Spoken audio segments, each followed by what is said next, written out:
আলাইকুম প্রিয় দেশবাসী, ভালো আছেন? আলহামদুলিল্লাহ, আমিও ভালো আছি। কিছু কিছু লোক আছে বলে এই যুগ উল্টা হয়েছে গা, উল্টা চলতাছে যুগটা। আরে ভাই শুনেন, আমি কি বলি, যুগটা উল্টা চলে না, আমি উল্টা চলতাছি। কেমন শুনে যান।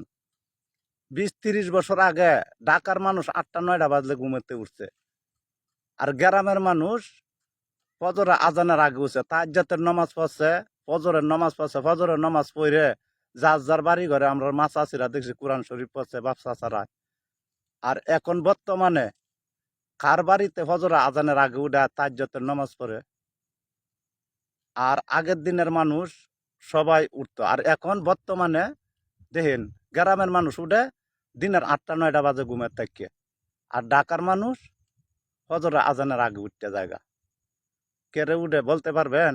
যদি কেউ বলতে পারেন কমেন্টে বললে দেন যে হ্যাঁ, ফজর আজানের আগে কি এর লাগে উঠে ঢাকার মানুষ, আর বর্তমানে গ্রামের মানুষ মনে করেন সকাল 8টা-9টা বাজলে পরে ঘুমাতে উঠে।